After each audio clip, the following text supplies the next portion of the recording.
F1、それは世界で最も速く最も過酷な舞台です。時速300キロを超えるマシンを操り、コンマ1秒を削り合う戦い、反射神経、判断力、そして精神力の全てが試される場所です。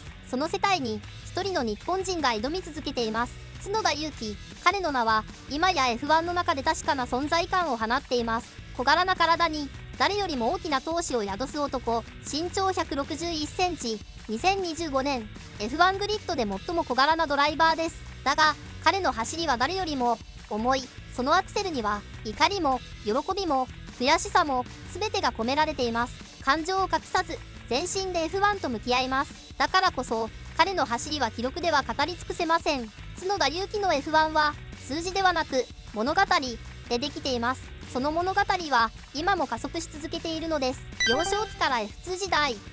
神奈川県相模原市で育った角田裕樹。幼い頃から彼はスピードに魅せられていました。父信明さんは元ジムカーナレーサーであり、角田選手のカート時代にはメカニックとしても支え続けてきました。モータースポーツは彼にとって遊びではなく日常でした。4歳でカートに乗り始めると、その才能はすぐに周囲を驚かせます。初めてハンドルを握った瞬間、彼の人生は加速を始めました。勝ちたい、その思いが幼い角田を突き動かしていきます。国内のジュニアカート選手権で次々と勝利を重ね注目を集めました。2013年にはジャフ地方カート選手権東地域 FS125 クラスでシリーズチャンピオンを獲得しました。だが彼の目はすでに世界を見据えていました。高校卒業後、ホンダの育成プログラム HFDP ホンダフォーミュラドリームプロジェクトを経て単身ヨーロッパへ。言葉も文化も違う異国の地で彼は再びゼロからの挑戦を始めました。2018年 FIA F4 日本選手権に参戦し、2年目でシリーズチャンピオンを獲得しました。翌2019年には F3 へと進み、さらに2020年には F2 へとステップアップします。F2 では果敢なオーバーテイクと安定した速さで注目を集めました。特に2020年シーズンは3勝を挙げ、予選での速さと決勝での粘り強さが際立ちました。ランキング3位という結果以上に彼の走りは記憶に残るものでした。その姿勢と闘志はレッドブルの首脳陣の目に焼き付きました。同年レッドブルのジュニアチームから F1 のテストにも参加し、育成ドライバーとしての地位を確立。 F1 への道が現実のものとなりました。夢の舞台 F1 への扉がついに開かれます。だがそれはゴールではありません。角田裕樹にとってそれは新たなスタートラインでした。 F1 デビューと試練。2021年角田裕樹選手はスクーデリアルファタウリから F1 デビューを果たします。日本人としては7人目の F1 レギュラードライバーであり、ホンダ育成から F1 に昇格した初のドライバーでもあります。その瞬間彼は夢を現実に変えました。開幕戦バーレーングランプリでは予選13位からスタートし、いきなり9位でフィニッシュ。新人とは思えない落ち着きと速さに世界が驚きました。 F1 公式も近年最高のルーキーと称賛し、ファンの期待は一気に高まりました。しかし F1 は甘くありません。第2戦以降はクラッシュやミスが続き、予選敗退も重なります。無線では激しい言葉が飛び交い、メディアは感情的すぎると批判しました。角田裕樹という名前は称賛と同時に課題としても語られるようになります。それでも彼は逃げませんでした。悔しさを力に変え走り続けます。自分自身と向き合い冷静さを身につけ、マシン理解を深めていきました。チームとの信頼関係も少しずつ築かれていきます。エンジニアとの対話、ピットとの連携、そしてレース後の反省と分析。 F1 ドライバーとしての自覚と責任が彼の中で芽生え始めました。初年度は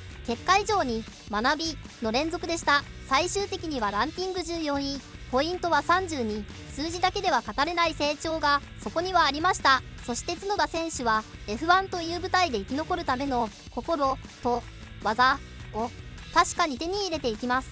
成長と進化。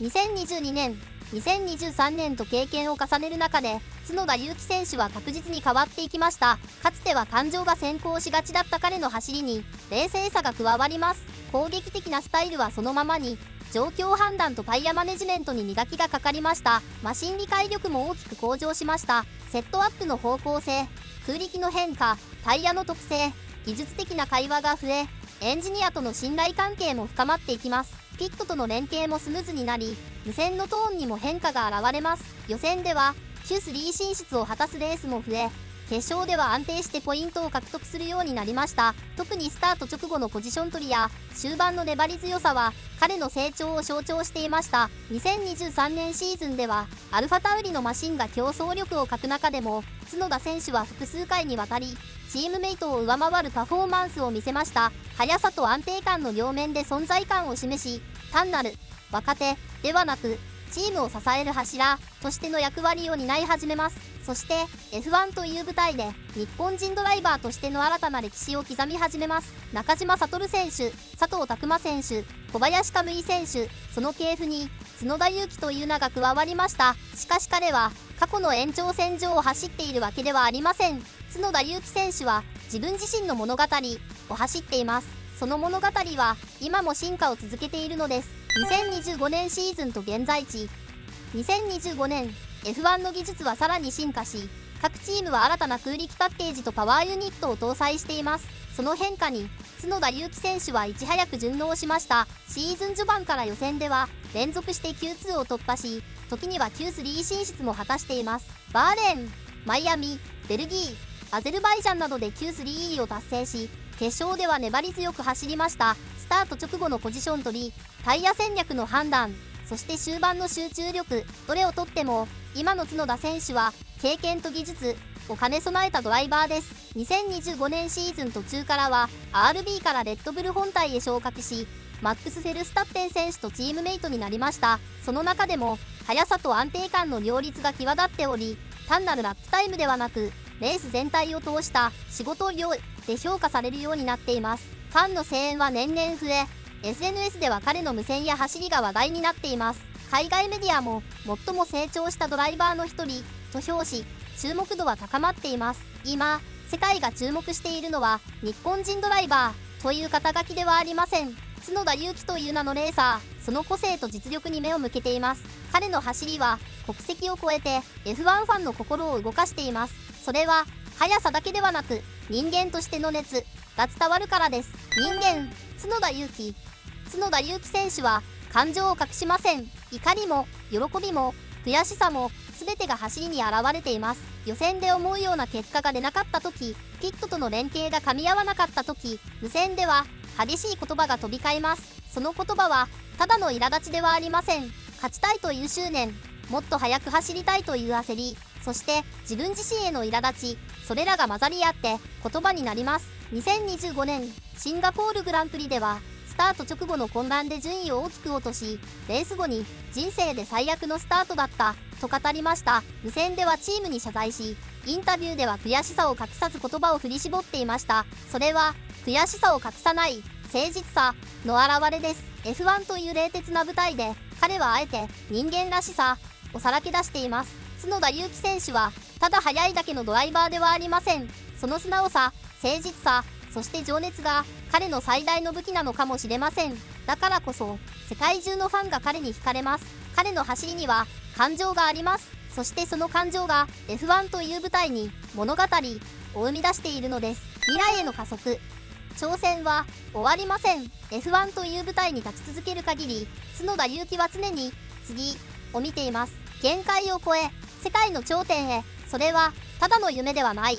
彼の走りには確かな現実味が宿っています。予選での一瞬の集中、決勝での粘り強さ、マシンとの対話、チームとの信頼、そしてファンとの絆。角田裕樹、その名は F1 の未来を照らす光です。彼の存在は次世代の日本人ドライバーにとっての希望であり、世界の F1 ファンにとっての物語の続きでもあります。そしてこの物語はまだ途中です。彼のキャリアは今まさに加速している最中。次の章を刻むのは彼自身のアクセルと私たちの声援です。その声援が彼の背中を押し、その走りが私たちの心を震わせる。 F1 という舞台で角田裕樹はこれからも物語を走り続けていきます。ご視聴ありがとうございました。チャンネル登録といいねボタン、そして解説してほしいテーマがあったらコメント欄に書き込んでください。動画で取り上げて解説していきます。